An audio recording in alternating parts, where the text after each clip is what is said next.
Let me begin with something General Eisenhower said in his 1952 presidential campaign. Quote, "We must achieve both security and solvency.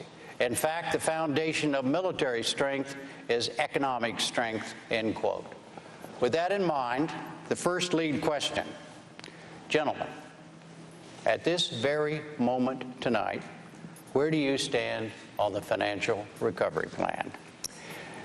First response to you, Senator Obama. You have 2 minutes. Well, thank you very much, Jim, and thanks to the Commission and the University of Mississippi Ole Miss for hosting us tonight. I can't think of a more important time for us to talk about the future of the country. We are at a defining moment in our history. Our nation is involved in 2 wars, and we are going through the worst financial crisis since the Great Depression.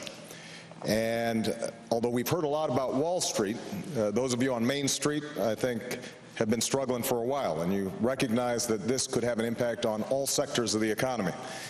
And you're wondering, how's it going to affect me? How's it going to affect my job? How's it going to affect my house? How's it going to affect my retirement savings or my ability to send my children to college? So we have to move swiftly, and we have to move wisely. And I've put forward a series of proposals that make sure that we protect taxpayers as we engage in this important rescue effort. Number one, we've got to make sure that we've got oversight over this whole process. $700 billion potentially is a lot of money. Number two, we've got to make sure that taxpayers, when they are putting their money at risk, have the possibility of getting that money back and gains if the market and when the market returns. Number three, we've got to make sure that none of that money is going to pad CEO bank accounts or to promote golden parachutes. And number four, we've got to make sure that we're helping homeowners, because the root problem here has to do with the foreclosures that are taking place all across the country. Now, we also have to recognize that this is a final verdict on 8 years of failed economic policies promoted by George Bush, supported by Senator McCain. A theory that basically says that we can shred regulations and consumer protections and give more and more to the most, and somehow prosperity will trickle down. It hasn't worked. And I think that the fundamentals of the economy have to be measured by whether or not the middle class is getting a fair shake. That's why I'm running for president, and that's what I hope we're going to be talking about tonight.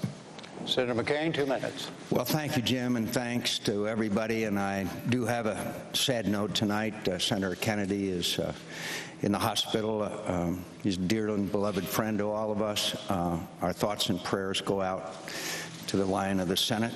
I also want to thank the University of Mississippi for hosting us tonight. And Jim, I've been not feeling too great about a lot of things lately, so have a lot of Americans who are facing challenges. But I'm feeling a little better tonight, and I'll tell you why.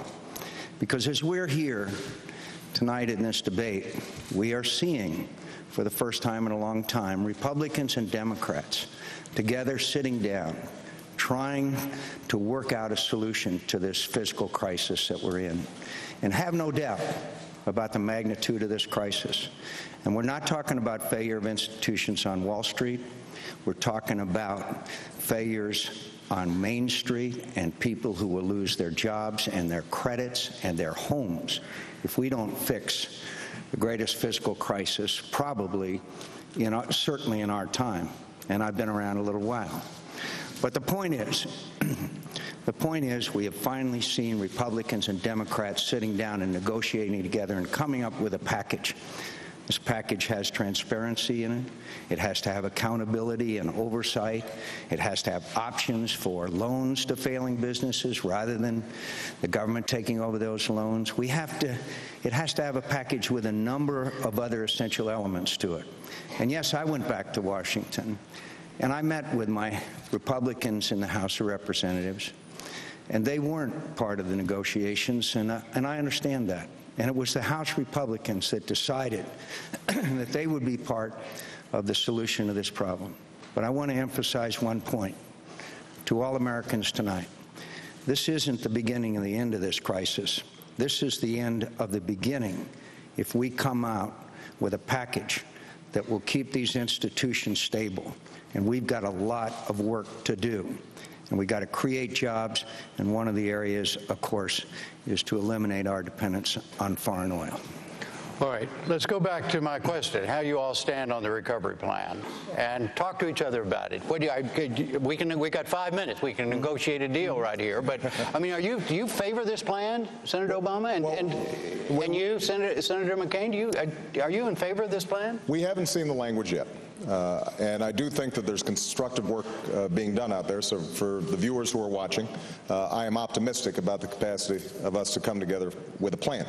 The question I think that we have to ask ourselves is, how did we get into this situation in the first place? 2 years ago, I warned that because of the subprime lending mess, because of the lax regulation, that we were potentially going to have a problem, and tried to stop some of the abuses and mortgages that were taking place at the time.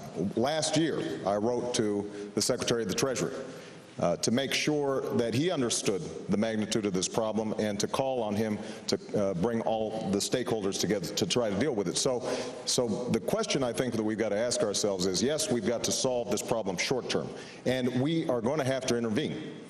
There's no doubt about that. But we're also going to have to look at how is it that we shredded so many regulations. We did not set up a 21st century regulatory framework to deal with these problems, and that in part has to do with an economic philosophy that says that regulation is always bad.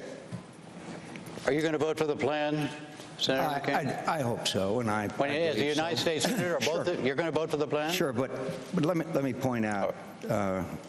I also warned about Fannie Mae and Freddie Mac, and warned about corporate greed and excess and CEO pay and all that. A lot of us saw this train wreck coming. But there's also the issue of responsibility.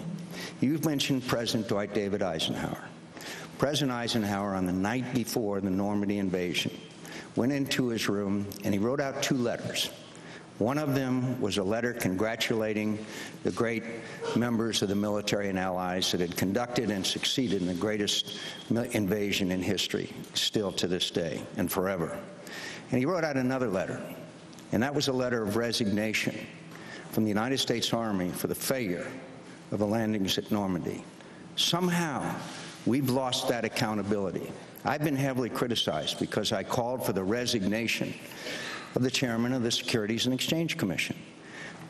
We've got to start also holding people accountable, and we've got to reward people who succeed. But somehow in Washington today, and I'm afraid on Wall Street, greed is rewarded, excess is rewarded, and corruption, or certainly a failure to carry out our responsibility, is rewarded. As President of the United States, people are going to be held accountable in my administration, and I promise you that that'll happen.